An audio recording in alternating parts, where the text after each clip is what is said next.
What is up, my friends? Welcome to John Smoltz Day here on Flippin' Bats. We waited this week until after the trade deadline so we could ask John his big winner of the deadline, his big loser of the deadline. When you're a loser of the deadline and you expect to do something for your team, how does that affect a locker room and a clubhouse? We as fans get frustrated when the team doesn't do something, but when you're in that clubhouse and you believe in your team and you're really good, and the front office in the end of it doesn't do what you were hoping they would do, does that affect the locker room and the clubhouse? Going to ask him that.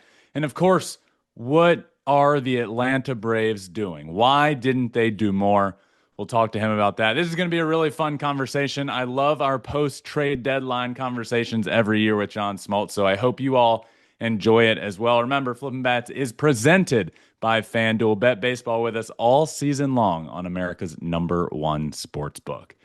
Without further ado, let's welcome in the Hall of Famer now, John Smoltz. All right, and I am pumped to be joined now, as we are every single week, by the Hall of Famer, John Smoltz. John, the trade deadline has come and gone. We wait a little bit longer this week than usual to talk, so we could wait until after it was done. How are we doing this week? Doing good, and I'm kind of blown away by what some of the teams chose to do and how they jumped at the moment. And we always talk. I know we talk about, hey, who do you like a month ago, and what are their chances? Well, sitting here today, a lot of teams' chances just drastically changed. Couldn't agree with you more. And I want to start with the positive side of things, the winners. If you were top of mind to pick one team that you're like, yep, they won the trade deadline, who would you say? My first gut reaction when I was taking it all in would have been the Mets. Okay. And then I looked more into it and I go, I don't know how you can not look at the Padres in the same vein and make that case as well. The volume and what they did spoke to them being 3 games back. Not only do they not think they can win the division, but it solidifies from the 5th inning on. My goodness. Same thing with the Mets. It is a shorter game. We've talked about this till we're blue in the face. When you devalue starting pitching and you don't have it, what's the next best case? Well, Yeah. you got to try to make a super bullpen. That's what some of these teams have done, is made super bullpens to try to get in position to make up for maybe the lack of starting pitching. And I thought these two teams, and I thought what Philadelphia did to counter was fantastic. But the National League basically won the Mhm. trade deadline. It's fascinating to me. We've talked about it in the past where if your window's open, you can't plan for a window to be open for 10 years, right? If your window's open and you want to win, go do what you need to do to get it done. And there's an argument to the contrast of prospects and top prospects and what you give up for that and how much you value those prospects. And I think it's interesting to ask you, John, of like, at what point, obviously, to get Mason Miller, the Padres gave up DeVries, who's a super prospect, big prospect, but I think it leads to a good conversation of what AJ Preller is doing with shipping prospects out to get what he wants in the here and now. We saw it with James Wood and CJ Abrams and Mackenzie Gore to get Juan Soto. And now he gives up a lot to go get Mason Miller. What are your thoughts on that? Is there a point in which these prospects, which we don't know what they're going to be in the big leagues, is it too much, or is it I know what I want and I'm going to go get it?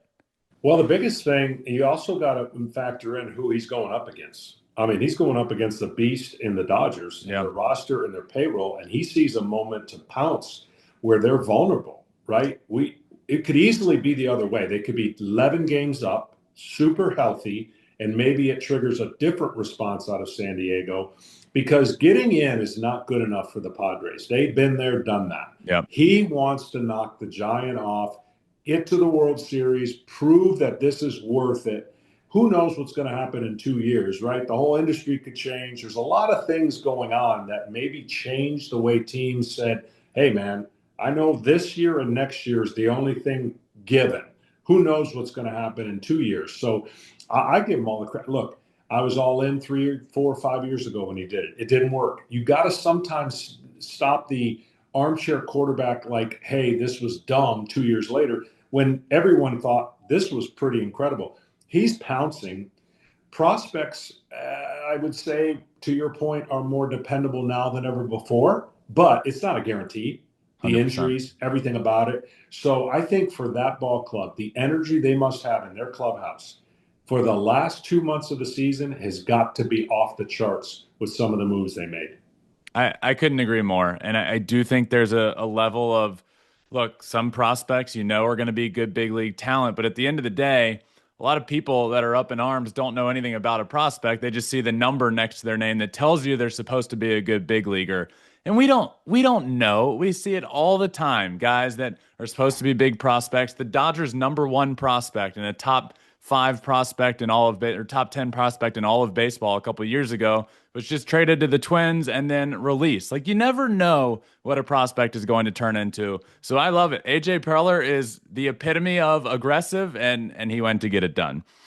He did, and we could see even in all the so-called prospects that are now in the big leagues that now have 6 and 7 year contracts, you can make an argument a lot of those aren't living up to what the projection was as well. So we have this across the map. That's why the evidence of consistency in a player who's been there, done that is your greatest track record. Predictors are exactly that. You can be the greatest predictor in the world. It's like a weatherman.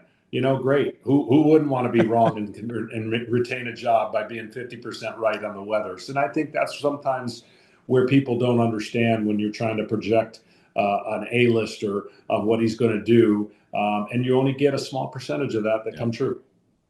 On the opposite side of things, John, if you were to talk about the biggest loser of the trade deadline, the team that you think came out the worst after the trade deadline, who would it be?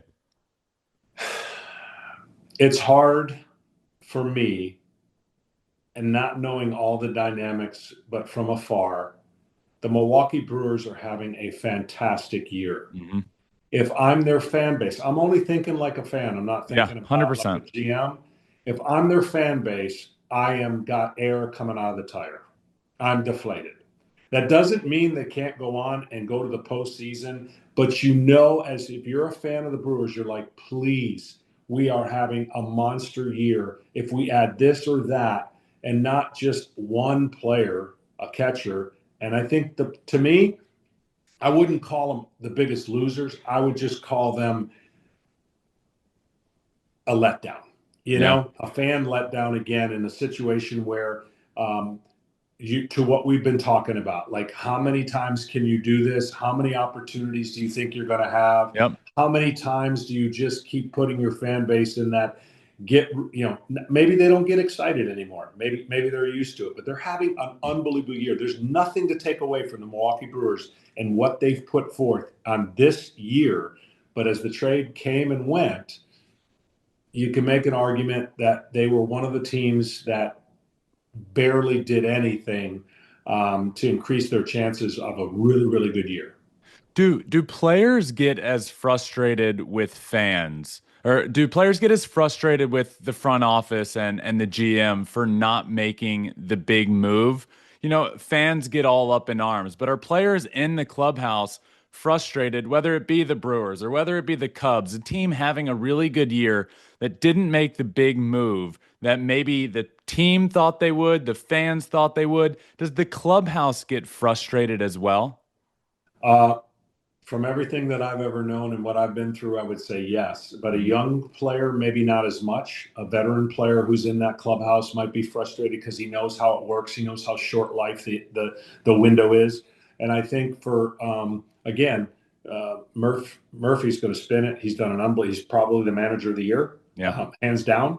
And he's going to spin it, and it's the world against us, us against the world. 100%. And I love that. That's fine. I mean, that's how you got to do it. I mean, he went into spring training trying to convince his guys on how to play the game right, and they've done it, and look where they're at.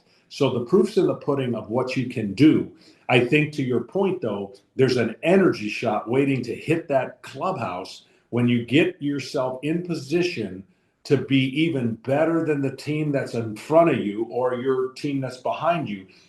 And to be fair, we were in this position the most of anybody, maybe short of the Dodgers. 14 years in a row, we made certain moves and some we didn't. Mm-hmm. And to be quite honest, the Miami Marlins have 2 championships. We have 1. They made the 2 biggest moves at the 2 right times and changed their ball club and beat us. and won a World Series. Now, you can make the argument, what's greater, 2 championships and never going again, or 14 years in a row and 1 championship? So the competitive ability that the Milwaukee Brewers have is second to none. It's that, when do you make the push to show your fan base that you're not just here to say, we had another good year, look at what we're doing with less. And I think, just from the outside looking in, that's the one team I was looking to see. Are they going to shock us? Are they going to do something to change the dynamics of a really good year to a threat to, they are legitimate World Series contenders? Yeah, 100%. I agree with you. What's your answer to that question, by the way? 14 years in a row and 1 championship, or 2 championships and never going again? I think if you were to put me in a Back to the Future movie, I would still take my chances, knowing the outcome, that every year we had a chance to win the World Series and it didn't work out. There's no doubt in my mind we should have had more championships. And it is the chicken and the egg. Like, I don't think, as a player, knowing that I would stink for 12 of those 14 years, but I would have 2 rings, I could be satisfied knowing that those 12 years were basically lost, rebuilt. I still maintain, as a competitor that I am, going to spring training every year for 14 years in a row, we knew we had a fighting chance. Yeah. And to me, I'll take that every single time. But it's a great question, and you could be on the other side of the argument saying, heck no, give me 2 rings. And you might, that'd be a good argument to try and have a court case over. Yeah, for sure. John, you look back on yesterday, or the day of the trade deadline, there were so many trades. As you mentioned, the Mets made a lot, the Padres made a lot, the Yankees added a lot of bullpen. But at the end of the day, if you were to pick one thing that surprised you the most that happened, what would it be? Correa going back to Houston. Jim Crane is one of the most shrewd and great owners in our sport. And everything he touches turns to gold for the most part. And he knows when, it seems like, to push the throttle and when to come off the gas. And I think that was a great move for a ball club that is, again, kind of in the Milwaukee situation from a surprise standpoint. I don't think anyone thought they could have a 5-game lead or 4-game lead, whatever it is. And I think that bringing him back under those numbers, reduced from where he probably wouldn't have signed 4 years ago, 3 years ago, whatever it is. I was like, there he goes again. He just made a really, really good move to help his ball club offensively. And I thought Seattle did the same thing with the return of, even though it's not the same Suarez, but they added some bats to their lineup where most of the teams focused on arms and very few bats. And I probably was a little surprised, I guess, from the Braves standpoint, not maybe the offers weren't good enough for some of their players in a lost year, but I was a little bit maybe surprised there. But I think Houston and getting Correa back shoots a little energy back into a club who's been in our track, always winning division titles, always showing up, winning multiple World Series. Pretty impressive. Yeah, I totally agree with you. That was a shocking one for sure. Carlos Correa heading back to Houston. I was going to ask you about the Braves to finish up, John. We talked about it last week or 2 weeks ago. What do the Braves do at the deadline? And we were both in agreement. Just sell, get rid of the guys that are on short term that are almost up. Marcelo Ozuna, Raisel Iglesias. There's some deeper conversations that you could have had with older players that are studs, like some of the injured guys, or a Chris Sale, but front office said that wasn't going to happen. How do the guys on expiring contracts not move in a lost year? How does that happen? I get the market is what it is, and it didn't shape out a certain way, but how do you not get something for those guys? Yeah, I think that's a great question that, will be told next year. Meaning, if the Braves return back to prominence next year and he can hold on and show patience on why this was just a fluke year, because the core of the Braves are still going to be intact for quite some time, and they're going to have to play better than they did this year. And maybe that nucleus comes back. So it's a great question, and maybe, at some point, Alex may address it, but maybe he won't. And the offers could have been a little bit lower than what teams were looking to give up in sometimes, when a team is floundering like this and there's future, you're going to try to steal players if you're other clubs. If you're a team has no future and you're just a bottom dweller, then you're going to take whatever you can because future is not great. So I think maybe that trying to steal a player or two from the Braves in Alex's mind is worth it. And so if that's the case, I don't blame him. Yep, absolutely. John, you said earlier something about pushing the pedal to the metal, throttle down. There was a pun in there somewhere about us going to Bristol Motor Speedway for the game this weekend. Couldn't quite think about it, but either way, I'll see you there. I'm looking forward to it. It's going to be fun. It's going to be a blast. We've got high velocity on the mound, thankfully, with all the things that could go wrong with the Braves, at least Strider. 100%. And it's going to be fun to see that. And who knows? I'll see see if I can get in a car and sneak around the track.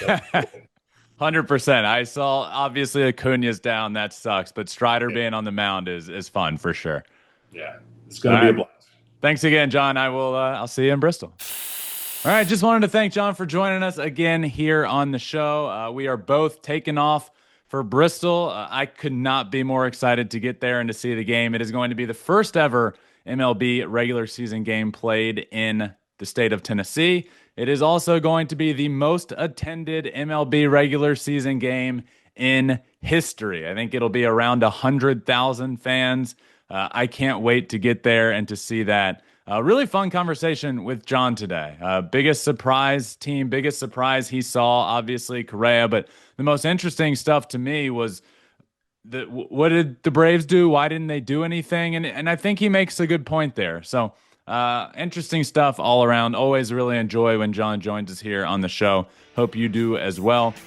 Please make sure you watch everything on our YouTube channel.